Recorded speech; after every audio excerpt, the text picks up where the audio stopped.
ಅತಿಥಿ ಶಿಕ್ಷಕನ ವಿರುದ್ಧ ವರದಕ್ಷಿಣೆ ಕಿರುಕುಳ ಆರೋಪ.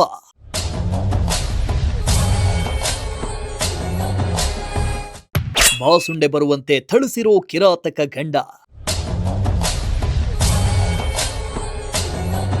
ಇತ್ತೀಚೆಗೆ ಪ್ರೀತಿ ಪ್ರೇಮ ಅನ್ನೋದು ಬರೀ ಮದುವೆ ಆಗೋವರೆಗೆ ಮಾತ್ರ ಅನ್ನುವಂತಾಗಿದೆ. ಆತ 3-4 ವರ್ಷ ಪ್ರೀತಿ ಮಾಡಿ ಮನೆಯವರನ್ನ ಒಪ್ಪಿಸಿ ನನಗೆ ನಿಮ್ಮ ಮಗಳನ್ನ ಮಾತ್ರ ಕೊಡಿ, ಯಾವ ವರದಕ್ಷಿಣೆನೂ ಬೇಡ ಅಂತ ಕಾಡಿ ಬೇಡಿ ಮದುವೆ ಆದವ. ಮದುವೆ ಆದ ನಂತರ ವರಸೇನೆ ಬದಲಾಯಿಸಿದ್ದಾನೆ. ಮಕ್ಕಳಾಗಿಲ್ಲ, ವರದಕ್ಷಿಣೆ ತಂದಿಲ್ಲ ಅಂತ ಪ್ರತಿನಿತ್ಯ ಕಿರುಕುಳ ನೀಡ್ತಾ ಇದ್ದು ನೊಂದ ಮಹಿಳೆ ಇದೀಗ ಪೊಲೀಸ್ ಠಾಣೆ ಮೆಟ್ಟಲೇರಿದ್ದಾಳೆ.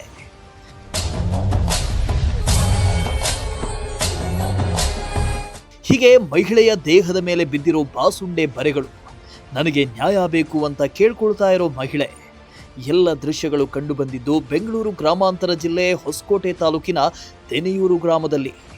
ಅದೇ ಗ್ರಾಮದ ವಿಜಯ್ ಕುಮಾರ್ ಎಂಬಾತ ವೃತ್ತಿಯಲ್ಲಿ ಅತಿಥಿ ಶಿಕ್ಷಕ. ಮಕ್ಕಳಿಗೆ ಸರಿಯಾದ ಪಾಠ ಹೇಳ್ಕೊಡ್ಬೇಕಾದ ಈತನೇ ಈಗ ದಾರಿ ತಪ್ಪಿದ್ದಾನೆ. 2019ರಲ್ಲಿ ಯುವತಿಯೋರ್ವಳನ್ನ 3-4 ವರ್ಷಗಳ ಕಾಲ ಪ್ರೀತಿ ಮಾಡಿ ಮನೆಯವರನ್ನ ಒಪ್ಪಿಸಿ ಶಾಸ್ತ್ರೋಕ್ತವಾಗಿ ಮದುವೆ ಆಗಿದ್ದಂತೆ. ಹೆಣ್ಣು ಕೇಳುವುದಕ್ಕೆ ಹೋದಾಗ ನನಗೆ ಯಾವ ವರದಕ್ಷಿಣೆನೂ ಬೇಡ, ನಿಮ್ಮ ಮಗಳನ್ನು ಕೊಟ್ರೆ ಸಾಕು ಅಂತ ಹೇಳಿ ಮದುವೆಯಾಗಿ 5 ವರ್ಷ ಆದ ನಂತರ ಮಕ್ಕಳಾಗಿಲ್ಲ, ನೀನು ತವರು ಮನೆಯಿಂದ ವರದಕ್ಷಿಣೆನೂ ತಂದಿಲ್ಲ ಅಂತ ಹೆಂಡತಿಗೆ ಬಾಸುಂಡೆ ಬರೋ ತರ ಹೊಡೆದಿದ್ದಾನೆ ಅಂತ ಆರೋಪ ಮಹಿಳೆ ಮಾಡ್ತಿದ್ದಾಳೆ. ನನ್ ಮದ್ವೆಗ್ 5 ವರ್ಷ ಆಯ್ತು. 5 ವರ್ಷದಿಂದನೂ ನನ್ ಗಂಡ ಏನ್ ಕೊಟ್ಟಿದ್ದಾರೆ ನಿಮ್ಮ ಅಪ್ಪ ಅಮ್ಮ, ನನ್ಗೇನು ಕೊಟ್ಟಿಲ್ಲ, ಏನ್ ತಗೊಂಬಂದಿದ್ಯಾ ನೀನು, ವರದಕ್ಷಿಣೆ ಅಂತ ಏನು ನನಗ್ ಕೊಟ್ಟಿಲ್ಲ ಅಂತೇಳಿ 5 ವರ್ಷದಿಂದನೂ ಹೊಡ್ಕೊಂಡೇ ಬಂದ. ಹಂಗೆ ಹಿಂಗೆ ನ್ಯಾಯ ಪಂಚಾಯಿತಿ ಎಲ್ಲಾ ಮಾಡಿ ಎಲ್ಲಾ ಸೇರ್ಸಿದ್ರು. ಆದ್ರೂ ಮೊನ್ನೆ ಬುಧವಾರ ದಿನ ಸಂಜೆ 8-9 ಗಂಟೆಯಲ್ಲಿ ನನ್ನನ್ನ ಚೆನ್ನಾಗ್ ಹೊಡೆದಾಕಿದ್ದಾನೆ. ಚೆನ್ನಾಗ್ ಹೊಡೆದಾಕಿ ಅತ್ತೆ ಕೈಗಳು ಕಾಲುಗಳು ಹಿಡ್ಕೊಂಡು ಗಂಡ ಚೆನ್ನಾಗ್ ಹೊಡೆದಾಕಿ ನನ್ನ ಮನೆಯಿಂದ ಕಳ್ಸಿದ್ದಾರೆ ಅಂತ ಹೇಳ್ಬಿಟ್ಟು, ಮತ್ತೆ ಅಕ್ಕಪಕ್ಕದಾಗ ಯಾರ್ ಜೊತೆ ಆದ್ರೂ ಮಾತಾಡಿದಾಳೆ, ಅಕ್ಕಪಕ್ಕದಲ್ಲೆಲ್ಲ ಮಾತಾಡ್ತಾಳೆ, ಯಾರ್ ಜೊತೆನೂ ಮಾತಾಡ್ಬಾರ್ದು, ಏನ್ ಮಾತಾಡ್ಬೇಕು ಅಂತ ಹೇಳಿ ಹೊಡೆದಿರೋದು. ಏನ್ ತಗೊಂಬಂದಿದ್ಯಾ ಅಂತ ಹೇಳ್ಬಿಟ್ಟು ವರದಕ್ಷಿಣೆ ಕೇಳ್ತಾನೆ, ಡಿಮ್ಯಾಂಡ್ ಮಾಡ್ತಾನೆ, ಏನಾದ್ರು ತಗೊಂಡ್ ಬರೋಗು, ನಿಮ್ ಮನೇಲಿ ನೀವ್ ಹೋಗಿ ತಗೊಂಡ್ ಬರೋಗು ಅಂತ ಕೇಳ್ತಾನೆ. ನಾವು ಅಮೆಜಾನ್ ಅಲ್ಲಿ ಫೈನಾನ್ಸ್ ಟೀಮ್ ಅಲ್ಲಿ ವರ್ಕ್ ಮಾಡ್ತಾ ಇದೀವಿ. ದುಡ್ಡು ಅವನ್ ಕೈಲೇ ಕೊಟ್ಟಿದೀನಿ. ಈ ಒಂದು 6 ತಿಂಗಳದಿಂದ ನಾನು ಚೀಟಿ ಕಟ್ಕೊಂತಾ ಇದೀನಿ. ಆ ಚೀಟಿ ದುಡ್ಡು ನನ್ಗೆ ಕೊಡ್ಬೇಕು ಅಂತ ಹೇಳ್ಬಿಟ್ಟು ಹೊಡಿತಾನೆ. ಅವರು ಸ್ಕೂಲ್ ಗೆಸ್ಟ್ ಟೀಚರ್ ಆಗಿ ಕೆಲಸ ಮಾಡ್ತಾರೆ ಭಾವಾಪುರದಲ್ಲಿ. ಇದು ಅಷ್ಟೇ, ನನ್ ತಂಗಿ ಆಗ್ಬೇಕು, ಮೈದ್ನೆಂಟಿ. ಅವಳಿಗೂ ಇದೇ ತರ ಟಾರ್ಚರ್ ಕೊಟ್ಟು ಆ ಹುಡ್ಗಿನ ಓಡ್ಸಾಕಿದ್ದಾರೆ. ಆ ಹುಡ್ಗಿ ಅವ್ರ ತವ್ರ ಮನೇಲಿ ಇದ್ದಾಳೆ. ಅವಳು ಕೇಸ್ ಕೊಟ್ಟಿದ್ದಾಳೆ ಮಹಿಳಾ ಸಂಘಕ್ಕ ಮತ್ತೆ ಹೊಸಕೋಟೆ ಪೊಲೀಸ್ ಸ್ಟೇಷನ್ಗೆ, ಸೂಲಿಬೆಲೆ ಸ್ಟೇಷನ್ಗೆ, 2ರಲ್ಲೂ ಕೊಟ್ಟಿದ್ದಾಳೆ ಕೇಸ್. ಇನ್ನು ಗಂಡ ವಿಜಯ್ ಕುಮಾರ್ ಕಿರುಕುಳಕ್ಕೆ ಆತನ ತಾಯಿಯೂ ಕೂಡ ಸಾಥ್ ಕೊಡ್ತಾ ಇದ್ದು, ಈ ವಿಚಾರವಾಗಿ ಈ ಹಿಂದೆ ಕೂಡ ಮಹಿಳೆ ಪೊಲೀಸ್ ಠಾಣೆ ಮೆಟ್ಟಲೇರಿದ್ಲು. ಆಗ ಕುಟುಂಬಸ್ಥರು ಮತ್ತು ಹಿರಿಯರು ಸೇರಿ ನ್ಯಾಯ ಪಂಚಾಯಿತಿ ಮಾಡಿ ಇಬ್ಬರನ್ನು ರಾಜಿ ಮಾಡಿ ಕಳಿಸಿದ್ರಂತೆ. ಆದರೆ ಈ ಆಸಾಮಿ ಮಾತ್ರ ಬದಲಾಗಿಲ್ಲ. ನೀನು ಹಣ ತರಬೇಕು ಅಂತ ಪ್ರತಿನಿತ್ಯ ಹಲ್ಲೆಗೆ ಜೊತೆಗೆ ಅವಾಚ್ಯ ಶಬ್ದಗಳಿಂದ ನಿಂದನೆ ಮಾಡ್ತಾ ಇದ್ದಂತೆ. ಜೊತೆಗೆ ತನ್ನ ತಾಯಿ ಕರೆ ಮಾಡಿದ್ರೂ ಅನುಮಾನದಿಂದ ನೋಡ್ತಾ ಇದ್ದಂತೆ. ಯಾರ ಜೊತೆ ಮಾತಾಡ್ತಾ ಇದೀಯಾ ಅಂತ ಗಲಾಟೆ ಮಾಡ್ತಾ ಇದ್ದಂತೆ. ಈಗ ನೊಂದ ಮಹಿಳೆ ಸೂಲಿಬೆಲೆ ಪೊಲೀಸ್ ಠಾಣೆಗೆ ಗಂಡ ಮತ್ತು ಅತ್ತೆ ಮೇಲೆ ದೂರು ನೀಡಿದ್ದಾಳೆ. ಇಬ್ಬರನ್ನು ಬಂಧಿಸಬೇಕು ಅಂತ ಆಗ್ರಹ ಮಾಡ್ತಿದ್ದಾಳೆ. ನಮ್ಗೆ ನ್ಯಾಯ ಬೇಕು ಸರ್. ನನ್ನ ಮಗಳು ಚಿತ್ರ ಹಿಂಸೆ ಕೊಡ್ತಾನೆ ಅವನು. ನಮ್ಗೆ ನ್ಯಾಯ ಬೇಕು. ಅದಕ್ಕೆ ನಾವು ಇವ್ರ ಮನೆ ತಾವು ಇದು ಕೂತಿದ್ದೀರಿ. ಅವನು ಈ ಕಾಲಕ್ಕೆ ಬದಲಾಗಲ್ಲ. ಬೇಜನ್ ಸರಿ ನ್ಯಾಯಗಳು ಮಾಡಿ ಪೊಲೀಸ್ ಸ್ಟೇಷನ್ನಿಂದ ಬಂದರೂ ಕೂಡ ಅವನು ಅದನ್ನು ಬಿಟ್ಟಿಲ್ಲ. ಅವಳನ್ನ ಹೊಡಿತಾನವನೇ, ಅವಳ ಮ್ಯಾಗೆ ಇಳ್ದು ಸುಳ್ಳೆಲ್ಲ ಹೇಳ್ಕೊಂಡು ಇದು ಮಾಡ್ತಾನೆ. ಅದಕ್ಕೆ ನಮ್ಗೆ ನಿಜ ಏನನ್ನೋದು ಗೊತ್ತಾಗಬೇಕು, ನಮ್ಗೆ ನ್ಯಾಯ ಸಿಗಬೇಕು. ಅನ್ನೋವರೆಗೂ ನಾವು ಹೋಗಲ್ಲ ಇಲ್ಲಿಂದ. ಅಷ್ಟು ಬೇಕೇ ಬೇಕು. ಏನಂತ ಹೇಳ್ಕೊಂಡು ಚಿತ್ರಹಿಂಸೆ ಕೊಡೋದು ನಿಮಗೆ? ವರದಕ್ಷಿಣೆ ಕೊಟ್ಟಿಲ್ಲ ಅಂತ ಸರ್. ನಿಮ್ಮಮ್ಮ ಏನು ಕೊಟ್ಟಿದ್ದಾಳೆ, ಏನು ಗತಿ ಐತೆ ನಿಮ್ಗೆ?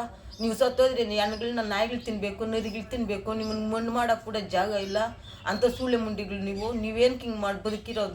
ನೀವೇನು ಕೊಟ್ಟಿದ್ರಿ, ಯಾಕೆ ಬಿಟ್ಟಿದ್ರಿ ಅಂತ ಹೇಳೋದು, ಅವಳನ್ನ ಚಿತ್ರಹಿಂಸೆ ಕೊಡೋದು, ಹೊಡೆಯೋದು. ಇಷ್ಟೇ ಸರ್ ನಮ್ಮದು. ನಮ್ಗೆ ನ್ಯಾಯ ತೋರಿಸ್ಬೇಕಷ್ಟೇ. ಏನು ಸ್ಪೆಸಿಫಿಕ್ ನಿಮ್ಮ ಹತ್ರ ಏನಾದರೂ ಕೇಳ್ತಾರ ಅವರು? ಈ ಥರ ಇದ್ದಾರೆ, ನನಗೆ ಇದು ಕೊಡಿ ಅಂತ ಕೇಳ್ತಾರೆ. ಏನು ಕೊಡಬೇಕು ಅಂತ? ಏನು ಕೊಟ್ಟಿದ್ದೀಯ ನೀನು?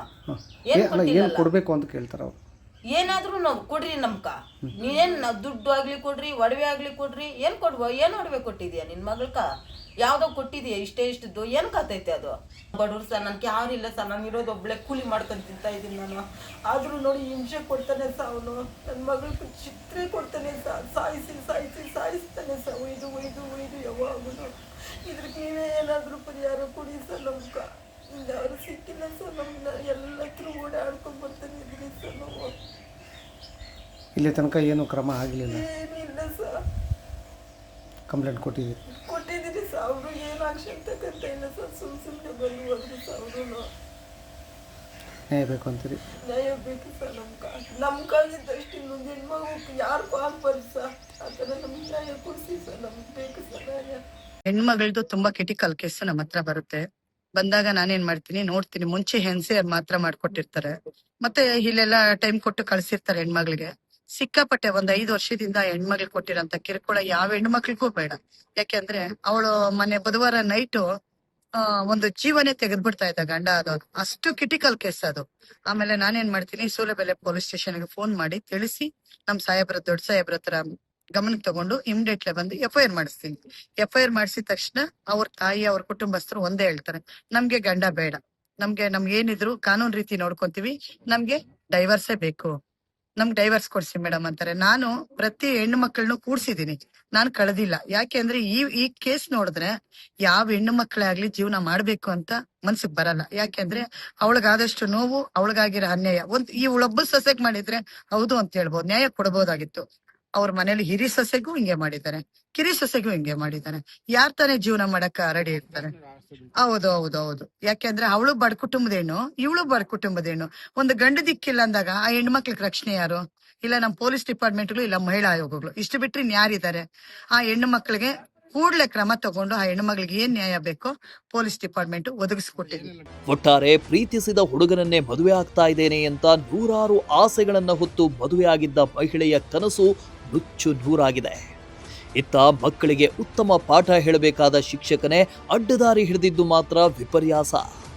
ಸದ್ಯ ಸೂಲಿಬೆಲೆ ಪೊಲೀಸ್ ಠಾಣೆಯಲ್ಲಿ ವರದಕ್ಷಿಣೆ ಕಿರುಕುಳದ ದೂರು ದಾಖಲಾಗಿದ್ದು ಪೊಲೀಸರು ಯಾವ ರೀತಿ ಕ್ರಮಕ್ಕೆ ಮುಂದಾಗ್ತಾರೆ ಕಾದು ನೋಡಬೇಕಿದೆ.